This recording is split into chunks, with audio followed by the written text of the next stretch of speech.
യെശയ്യാ 49 അധ്യായം 1 മുതൽ 26 വരെയുള്ള വചനം. കർത്താവിൻ്റെ ദാസൻ. തീരദേശങ്ങളെ, വിദൂര ജനതകളെ, എൻ്റെ വാക്കു കേൾക്കുവിൻ. ഗർഭത്തിൽ തന്നെ എന്നെ കർത്താവ് വിളിച്ചു, അമ്മയുടെ ഉദരത്തിൽ വെച്ച് തന്നെ അവിടുന്ന് എന്നെ നാമകരണം ചെയ്തു. എൻ്റെ നാവിനെ അവിടുന്ന് മൂർച്ചയുള്ള വാള് പോലെയാക്കി, തൻ്റെ കൈയുടെ നിഴലിൽ അവിടുന്ന് എന്നെ മറച്ചു. എന്നെ മിനുക്കിയ അസ്ത്രമാക്കി തൻ്റെ ആവനാഴിയിൽ അവിടുന്ന് ഒളിച്ചു വെച്ചു. ഇസ്രായേലേ, നീ എൻ്റെ ദാസനാണ്, നിന്നിൽ ഞാൻ മഹത്വം പ്രാപിക്കും എന്ന് അവിടുന്ന് അരുൾ ചെയ്തു. ഞാൻ പറഞ്ഞു, ഞാൻ വ്യർത്ഥമായി അധ്വാനിച്ചു, എൻ്റെ ശക്തി വ്യർത്ഥമായും നിഷ്ഫലമായും ചിലവഴിച്ചു. എങ്കിലും എൻ്റെ അവകാശം കർത്താവിലും പ്രതിഫലം ദൈവത്തിലുമാണ്. യാക്കോബിനെ തിരികെ കൊണ്ടുവരാനും ഇസ്രായേലിനെ തൻ്റെ അടുക്കൽ ഒന്നിച്ചു ചേർക്കാനും ഗർഭത്തിൽ വെച്ച് തന്നെ എന്നെ തൻ്റെ ദാസനായി രൂപപ്പെടുത്തിയ കർത്താവ് അരുൾ ചെയ്യുന്നു. എന്തെന്നാൽ കർത്താവ് എന്നെ ആദരിക്കുകയും എൻ്റെ ദൈവം എനിക്ക് ശക്തി ആവുകയും ചെയ്തിരിക്കുന്നു. അവിടുന്ന് അരുൾ ചെയ്യുന്നു, യാക്കോബിൻ്റെ ഗോത്രങ്ങളെ ഉയർത്താനും ഇസ്രായേലിൽ അവശേഷിച്ചിരിക്കുന്നവരെ ഉദ്ധരിക്കാനും നീ എൻ്റെ ദാസനായിരിക്കുക വളരെ ചെറിയ കാര്യമാണ്.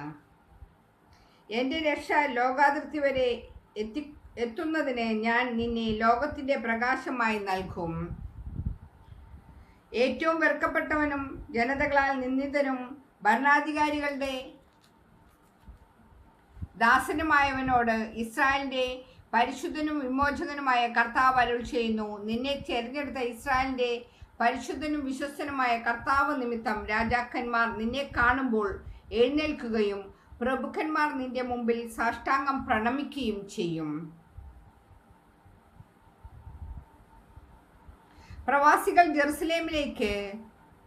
കർത്താവ് അരുൾ ചെയ്യുന്നു, പ്രസാദകാലത്ത് ഞാൻ നിനക്ക് ഉത്തരമരുളി, രക്ഷയുടെ ദിവസത്തിൽ ഞാൻ നിന്നെ സഹായിച്ചു.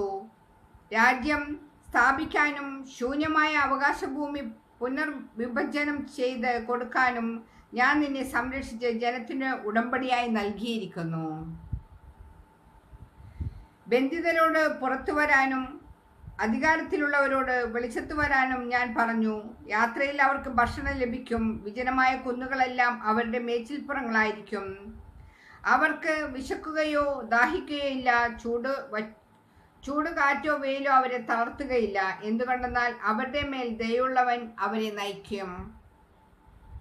നീർച്ചാലുകളുടെ അരികിലൂടെ അവരെ കൊണ്ടുപോകും. മലകളെ ഞാൻ വഴിയാക്കി മാറ്റും. രാജവീഥികൾ ഉയർത്തും. അങ്ങ് ദൂരെ നിന്നും വടക്കു നിന്നും പടിഞ്ഞാറ് നിന്നും സിയോൻ ദേശത്ത് നിന്നും അവൻ വരും. ആകാശമേ, ആനന്ദഗാനം ആലപിക്കുക. ഭൂമിയെ ആർത്തു വിളിക്കുക. മലകളെ ആർത്തുപാടുക. കർത്താവ് തൻ്റെ ജനത്തെ ആശ്വസിപ്പിച്ചിരിക്കുന്നു. ദുരിതം അനുഭവിക്കുന്ന തൻ്റെ ജനത്തോട് അവിടുന്ന് കരുണ കാണിക്കും. എന്നാൽ സിയോൻ പറഞ്ഞു, കർത്താവ് എന്നെ ഉപേക്ഷിച്ചു, എൻ്റെ കർത്താവ് എന്നെ മറന്നു കളഞ്ഞു. മുല കുടിക്കുന്ന കുഞ്ഞിനെ അമ്മയ്ക്ക് മറക്കാനാകുമോ? പുത്രനോട് പെറ്റമ്മ കരുണ കാണിക്കാതിരിക്കുമോ? അവൾ മറന്നാലും ഞാൻ നിന്നെ മറക്കുകയില്ല. ഇതാ, നിന്നെ ഞാൻ എൻ്റെ ഉള്ളംകൈയിൽ രേഖപ്പെടുത്തിയിരിക്കുന്നു. നിന്റെ മതിലുകൾ എപ്പോഴും എൻ്റെ മുമ്പിലുണ്ട്. നിന്റെ നിർമ്മിതാക്കൾ നിന്നെ നശിപ്പിച്ചവരെക്കാൾ വേഗമുള്ളവരാണ്. നിന്നെ വിജനമാക്കിയവർ നിന്നിൽ നിന്ന് അകന്നു പോയിരിക്കുന്നു. ചുറ്റും നോക്കുക, അവർ ഒന്നുചേർന്ന് നിന്റെ അടുക്കൽ വരുന്നു. കർത്താവായ ഞാൻ ശപഥം ചെയ്യുന്നു, നീ അവരെ ആഭരണമായി അണിയും. വധുവിനെ പോലെ നീ അവരെ നിന്നോട് ചേർക്കും. നിന്റെ പാഴ്നിലങ്ങളും വിജനദേശങ്ങളും കൊള്ളയടിക്കപ്പെട്ട സ്ഥലങ്ങളും അധിവാസത്തിന് തികയുകയില്ല. നിന്നെ വിഴുങ്ങിയവർ അകന്നു പോകും. സന്താനങ്ങൾ നഷ്ടപ്പെട്ടെന്നോർത്ത് ദുഃഖിക്കുന്ന നിന്നോട് അവർ തിരിച്ചു വന്ന് പറയും, ഈ സ്ഥലം എനിക്ക് പോരാ, എനിക്ക് വസിക്കാൻ ഇടം തരിക. അപ്പോൾ നീ ഹൃദയത്തിൽ പറയും, വന്ധ്യയും പുത്രഹീനയും പ്രവാസിനിയും പര്യക്തതയും ആയിരുന്ന എനിക്ക് ഇവർ എങ്ങനെ ജനിച്ചു? ആരിവരെ വളർത്തി? ഞാൻ ഏകാഗിനിയായിരുന്നിട്ടും ഇവർ എവിടെ നിന്ന് വന്നു?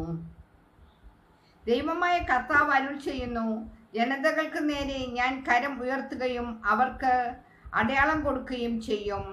അവർ നിന്റെ പുത്രന്മാരെ മാറിലണഞ്ഞും പുത്രിമാരെ തോളിലേറ്റിയും കൊണ്ടുവരും. രാജാക്കന്മാർ നിന്റെ വളർത്തുപിതാക്കന്മാരും രാജ്ഞിമാർ വളർത്തമ്മമാരുമായിരിക്കും. അവർ നിന്നെ സാഷ്ടാംഗം വണങ്ങുകയും നിന്റെ കാലിലെ പൊടി നക്കുകയും ചെയ്യും. ഞാനാണ് കർത്താവെന്ന് അപ്പോൾ നീ അറിയും.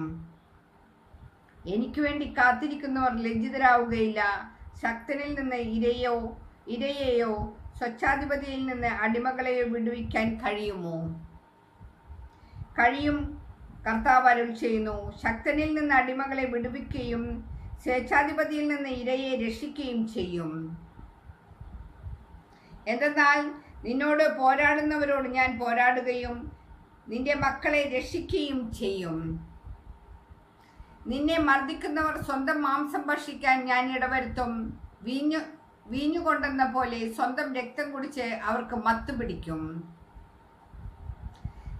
ഞാൻ നിന്റെ രക്ഷകനും വിമോചകനും യാക്കോബിന്റെ ശക്തനായവനുമാണെന്ന് അപ്പോൾ മർത്യകുലം അറിയും. ദൈവവചനമാണ് നാം വായിച്ചു കേട്ടത്. ദൈവത്തെ നമുക്ക് സ്തുതിക്കാം.